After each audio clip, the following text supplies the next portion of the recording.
So since the Cantha announcement, there's been a couple of videos and some subject material I've wanted to cover with you guys that I've been umming and ahhing about, not sure how exactly to deliver it, because if I do it in a certain way, it's going to look really lazy. But I think we could all learn a hell of a lot about factions, about Cantha as a setting. That is, old Guild Wars 1 players who have maybe lapped on some of their information, and entirely new Guild Wars 2 players who have got a lot to figure out about why this expansion is exciting, that I really do think at the end of the day I want to cover. So, if you'll excuse the format, in this video, and probably the next however long this will take, I want to take you guys through the document An Empire Divided. So this is a brief history of Cantha, and it is one of the coolest things the developers have ever delivered in terms of lore and information for the franchise. If you've been watching my videos since long before this Cantha announcement, you've probably heard me talk about this many times. In general Guild Wars 2 coverage, even going back to my LPs of the original game, I've talked openly, very happily about this, but never really actually shared the thing. So let's talk about what it is first of all. It's essentially an enormous lore manuscript, a dump of information about all kinds of interesting things to do with the Canthan setting, including a lot of stuff that paid off in the Guild Wars 1 story itself, but also a lot of stuff that we just wouldn't know if it hadn't have been for this document. I've always thought of it as an example of one of the greatest things the devs ever did for factions, for Cantha as a setting. Before Guild Wars 2 came out, there was a similar thing to this called the Movement of the World, an enormous dump of information that talked about how Tyria translated from the game of Guild Wars 1 into the game of Guild Wars 2. But aside from that, the devs don't really do this often. When Nightfall came out, there was no equivalent to An Empire Divided or the Movement of the World. When Prophecies came out, there was no equivalent. There was, of course, the physical manuscripts and books that you could get with the game itself. But to go that extra step, do all this extra special stuff, really it was factions that blew it out of the park. So here's the funny thing, the information I'm going to be going through in this video with you guys is not actually contained in the physical media that came with the Guild Wars 1 factions box. This actually came from a strategy guide, which is how I envisioned these videos. So for the past week or so, I've been trying to find a way to actually film the real guidebook that this came from.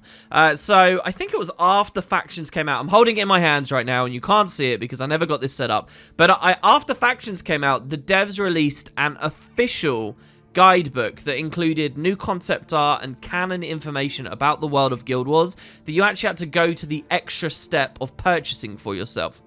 Since then, the wiki has kind of copied and translated that information across. Now, I had an idea of doing some videos where I bought a lectern and I had good lighting and we'd actually read the actual material itself as it was originally shown. But I can't get the lighting working. I can't get the camera set up right. As you guys know, that kind of stuff isn't really my forte. So instead, we're going to do the lazy version of the video, the one I've been insecure about, which is just reading what they did on the wiki. I know, kind of sucks, but trust me, the information itself is going to be pretty fun.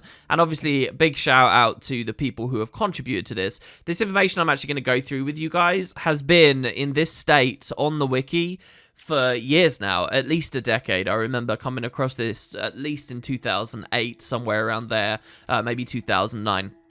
So, yeah, let's run through. What you're going to get in this video is how the wiki has duplicated what should be in this guidebook, which, by the way, is fascinating for all its own reasons. I bought this guidebook with the idea of doing that lectern thing years ago now.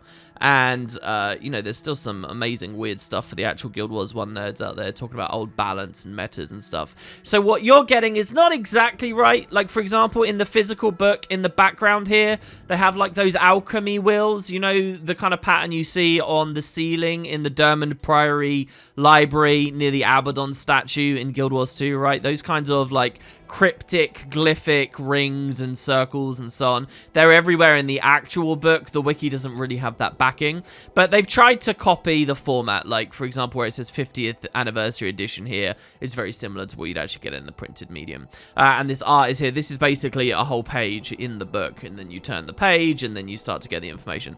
So what I'm going to do in this video and the upcoming ones is I'm just going to run through. We'll do however long feels right and natural, and then we'll close the video out, and if people are enjoying minute, we'll continue on for the next one, and we'll work our way through. What I'm going to do is give you guys this information and also the additional context of what it means, in case you're not a Guild Wars 1 fan, or you never played that, or your information is slipping on it. And let me just restate, I know this is a lot of preamble, let me restate, this thing is huge, and it gives you an enormous amount of the background to Cantha as a setting. If you're sitting there in 2020 wondering why are people excited about returning to this area of the world, what's so great about this area of the world, hopefully you'll be able to pick up a lot of that going through this with me. One of the most impressive things about Cantha as a setting, as opposed to Ilona, which was the second expansion, and as opposed especially to the Muguma Jungle, which was our first expansion, is these expansion regions never really had that much information on them. Ilona and Nightfall never had an equivalent to an Empire Divided as a document. I mean, it did have information about the previous dynasties, and it had background, it had world building,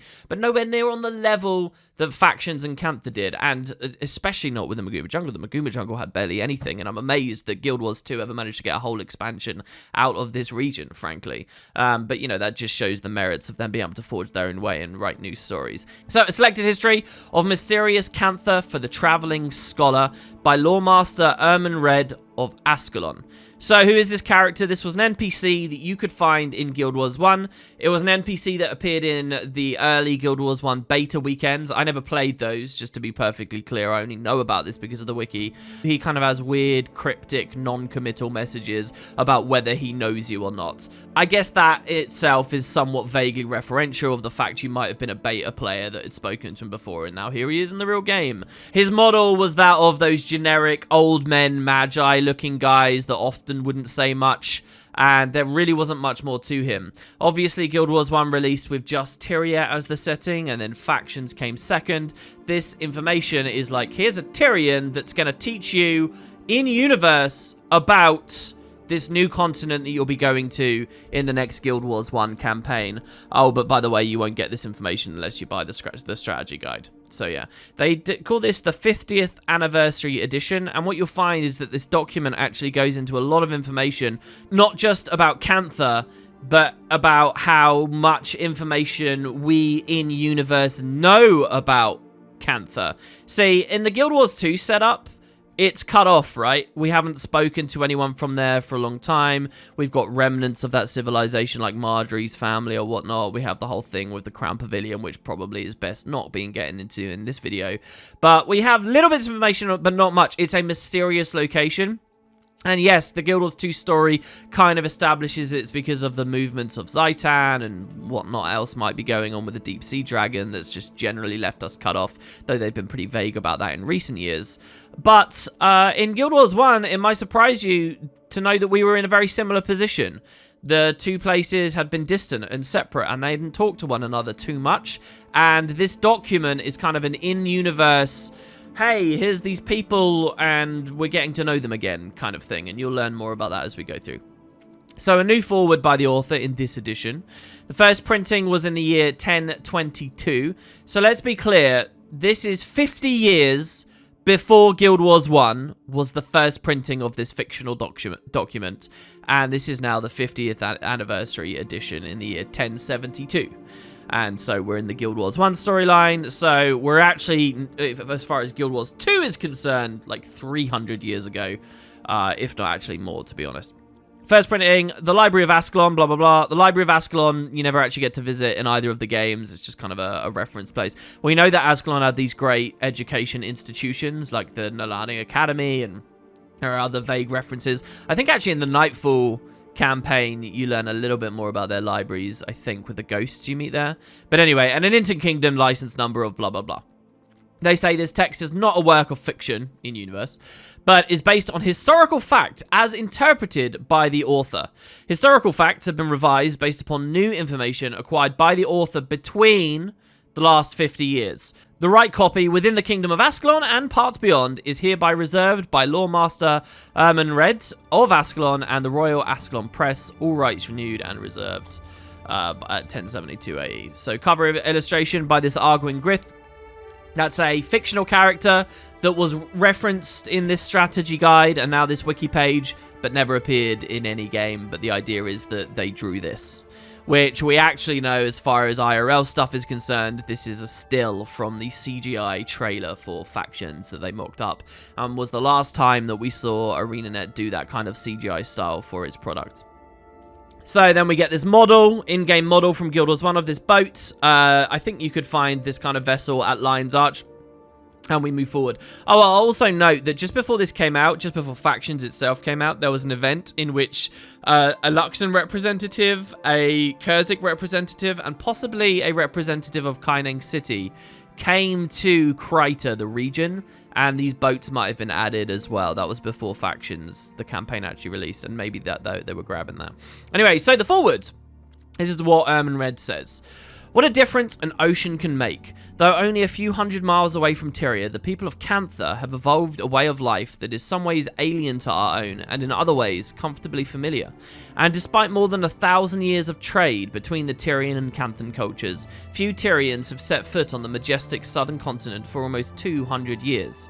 It took almost a decade of effort and a great deal of my own personal fortune to arrange my year-long study of the Dragon Empire in the year 1022 AE, but it was time and gold well spent. During that year, I was able to open new routes for merchants and uncover new mysteries of the nations of Cantha. Also, all modesty aside, I established strong cultural ties with the Canthan academics and the Emperor himself. So let's pause there.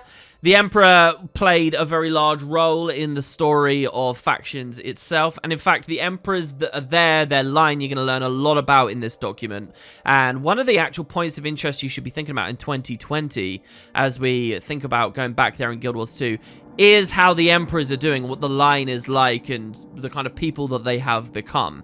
This here as well, they call it the Dragon Empire. I shouldn't have to say that obviously Guild Wars 2 is all about the Elder Dragons, and dragons live and breathe through this game, really. And it has always been true, ever since before Guild Wars 2 came out, that it was Cantha known as the Dragon Empire. There were lots of creatures around that were referred to as dragons, and were long-lived and intelligent and communicative. There's actually an equivalent creature in this continent to Glint, so you've hopefully seen how powerful and important Glint has been to the story of Guild Wars 2 so far. There's actually kind of an equivalent entity in this universe, in this lore, to Glint, in many ways an equivalent. Not the same species, but they are called Kunavang and are located in Cantha.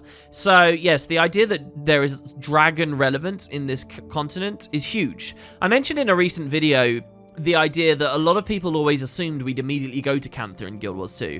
And I suggested in that video that a lot of that was because people just thought Guild Wars 2 had to follow the exact course that Guild Wars 1 did. Guild Wars 1 started with Tyria and then went to Cantha, so why shouldn't Guild Wars 2 start with Tyria and then go to Cantha? But there's another side to what I mentioned in that video, and that's simply that the lore has always shown this region of the world to be very dragon influenced and to have a lot possibly to tell. One thing I will temper that with is in the other article, The Movement of the World, that I alluded to earlier, the developers were pretty, and this is the document that moves Guild Wars 1 into Guild Wars 2, the devs did kind of distance themselves when talking about Elder Dragons as being anything like what we already knew of as dragons in Guild Wars 1. So Guild Wars 1 had a couple of dragons, right? It had the Dragon Empire, and it had like dragons as motifs, and the word had appeared, and there was undead dragons like the bone dragons around Crater, and we had Glint and we had Kunavang. And in the Movement of the World, the devs kind of said, well, look, Guild Wars 2 is going to be about Elder Dragons, and Elder Dragons are different, guys, all right? Trust me, they're older, they're more badass, they're more important. And so we were kind of softly taught by the studio to not think of Cantha, the Dragon Empire though it may be, to necessarily be related to this new Elder Dragon story we were doing 250 years later. So they did all of that, and then of course the novels came out, and the season 2 particularly and beyond has all come out, and Glint suddenly has become relevant and suddenly has been tied into the Guild Wars 2 story quite tightly, which makes us now think in 2020 it's probably likely that Kunavang, very similar to Glint as Kunavang was, probably also will have a lot to do with the Elder Dragons, and the Dragon Empire probably will have a lot to do with the Elder Dragons and so on. Basically, what I think happened is that the studio, as they went into Guild Wars 2, were trying really hard to create new stories, new races, new worlds, new ideas, but keeping it interior. And especially if you watch right after Guild Wars 2's release, during Season 1, we saw tons of divergent storylines and trying to forge new paths. And I think a lot of us in the community kind of rebelled against that. We were looking at stuff like the Molten Alliance and the Toxic Alliance and all this stuff with Scarlet and wondering what it had to do with anything and what it had to do with Guild Wars 1 and the setting that we loved. And ever since then, Season 2 forward, the devs have been trying to unify them. Which brings us back to this. And brings us back to the idea that, yeah, there's a Dragon Empire out there. The devs will probably do something pretty cool with all this subject material. So anyway, that's what leaps off the page there.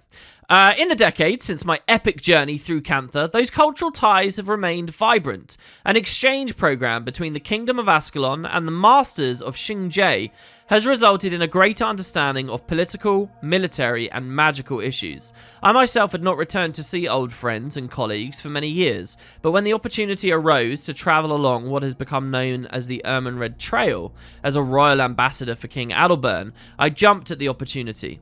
What I found was surprising. Contrary to reports of a prosperous empire, I discovered this impression was one carefully cultivated by the proud Canthan people and the agents of the Xinlai.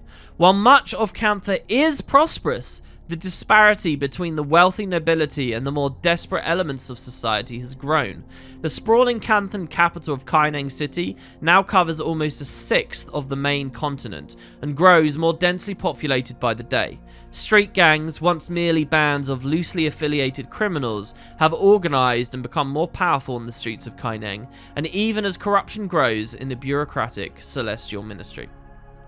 So let's talk a little bit about this. We have established that for a long time, Tyrians and Canthans have interacted a little, but they've grown distant, and there was a sense that there was a lot of prosperity in Cantha, that everything was right and wealthy and fairly utopian. Ermenrend went there 250 years ago and realized that, yeah, you've got the super rich, but also a lot of it's slums, a lot of it's destitute, a lot of it's not very nice. Cantha was a region of the world dominated by a vast city complex that was mostly dilapidated buildings and people without access to basic necessities. But so what I find interesting now is whether we're doing a similar thing for Guild Wars 2. Because when I think about Cantha here today and the prospect of going there, I imagine it to be prosperous. I imagine that in 250 years, they got a lot of money, they worked their stuff out, and, you know, they might even be significantly technologically superior to many of the races we know about up here in Tyria. I mean, I doubt they'd surpass the Asura or anything like that. But I like imagining these neon lights and these Blade Runner-inspired cities and so on. And I wonder whether I'll fall in the same trap that this article is talking about. The idea that I'm expecting a lot of prosperity, but we'll go there and we're going to realize there's a lot of slums again. So I wonder where ArenaNet will go with that. Slums or, you know, a mix of some kind. A lot of what was actually definitive about the aesthetic in Cantha was sewage and rubble and too many people living in too little space. And if the law will become that the people of this area of the world have turned things around and become prosperous, I think a lot of that stuff that you might currently think is like quintessentially Canthan won't be there anymore. That's not just true for the cities, but some of the other regions of the world as well, which once this article talks about, I will definitely go into too with you guys. So they also talk here about the Celestial Ministry. There's actually lots of layers to their bureaucracy and wings to this ministry, which this document will talk about a bit. And actually, the Winds of Change post, basically Guild Wars 1's version of the Living World, did this thing called the Winds of Change. That talked a lot about the Celestial Ministry too. And in fact, a new ministry called the Ministry of Purity that kind of fueled the xenophobia of this region of the world, which this article won't talk about too much, but we will get to. Going on, he says, the seeds of the Empire's current troubles were planted long ago, brought to bloom by Shiro Togachi's murderous act 200 years earlier, but it took much longer for the troubled to bear real fruit. Now, almost 50 years since I first visited the Empire, a great deal has changed, and much of it has not been to the betterment of the Kurzik and Luxon nations, the so-called vassal states that make up more than half of the Empire's geographic area. The impact of the Jade Wind, The disastrous event that transformed so much of the Canthan continent to stone and crystal nearly 2 centuries earlier appears to be growing more dire each year, a process which still seems to have accelerated since my first visit. The Kurziks and Luxons, always hostile to one another, have grown even more combative as valuable resources have become scarce. So here he talks very briefly about the other regions of the world that aren't the city. We have the Jade Sea and the Echo-Vowed Forest, transformed by this disaster, the Jade Wind. It's funny, Cantha, as we knew it in Guild Wars 1, was very similar to Tyria as we know it in Guild Wars 2. In the Guild Wars 2 setting is like, okay, 250 years between the two games, and over those 250 years we had this disaster. And there's all this stuff to talk about. It's funny, in Guild Wars 1, Cantha was sort of sitting in the shadow of its own big changes over a 200-year period. Not 250 years, 200. So basically, where we are right now in the timeline, you rewind 250 years, and you've got Guild Wars 1. You rewind the clock from there another 200 years, and you have the event of the Jade Wind. And I've always kind of liked that about this setting. The Jade Wind froze a sea, a normal sea filled with water, and turned it to jade, and petrified a forest, turning it to stone. So over the following 200 years, the people in those regions learned to live with what they had and to tap into the resources that they had. And it created an extremely distinct, beautiful setting that really made Cantha what it is in most of our minds. Petrified whirlpools, tsunamis frozen in time, great cathedrals built into enormous, like, fantastic city-sized trees, a petrified forest that wasn't just any old forest, but so huge and vast and massive you could crane your head and still not see the canopy. Like, these ultimate super high fantasy areas, but that nonetheless were defined by the fact they were petrified. But hold on, in the Guild Wars 1 story, we fixed this. The cause of the Jade Wind and everything that happened with Shiro Togashi has somewhat been resolved. And even in Guild Wars 1, even in the Winds of Change storyline, we see that some areas are starting to recover. You know, even when factions came out, there's a region of the Echo-Vowed Forest called Melandru's Hope that is turning verdant and green. And in the Jade Sea, you start seeing pockets of water, and that's not just rainwater that fell onto these places, but you hear a bit about in the deeper mines and so on.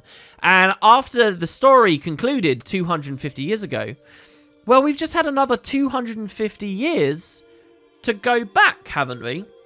And this is one of the most interesting things to think about when it comes to Cantha of Guild Wars 2. What will ArenaNet do with the Echo-Vowed Forest and with the Jade Sea? What do we get now? Do we get a forest and a sea? Is that compelling? Is it an interesting sea because they add a bunch of water-oriented mechanics and all of a sudden it's interesting to explore? But how's that going to be different to, say, the Straits of Devastation visually or the Blood-Tide Coast visually? Is the Echo-Vowed Forest now just a regular forest? How is that different to some of the incredible sites, frankly, we had? What we saw in the first expansion, where we went to, yes, a jungle, the Maguma jungle. But think about it, Verdant Brink is all about, you know, the whole idea of, oh, let's climb up into the canopy and see these great heights and so on with these massive trees. Sure, it will be textured a bit different based on what the Elder Dragons of the day and the current story are doing, and maybe there'll be other things. But how are these places going to be distinct if their one really defining characteristic is now gone? Or do the devs go in another direction and essentially reveal to us that some of the damage was permanent? I have a feeling that they'll go in that direction based on the fact we've seen chunks of Jade still just being regular Jade, say in crates at the Dermot Priory and so on, and that just gives us a better game. But like what balance the devs will go with, I think it's going to be quite interesting. So yeah, we'll talk more about the Jade Wind as it goes along. I'm going to end this video here, though, because we've been going for a while. This is a massive document, guys. I could probably get a whole series just talking to you about Cantha over the coming weeks and months, prompted by this document, but I have to know if you guys are interested. So don't just let me know if you're interested. Feel free to share this with other people, and if I see that, you know, there's a bit of a ball rolling, then we can spend the next however long getting re-immersed and remembering exactly what Cantha was like, as prompted by this incredible thing that the devs wrote. So thanks, guys. I hope you enjoyed, and I'll see you for more videos very soon.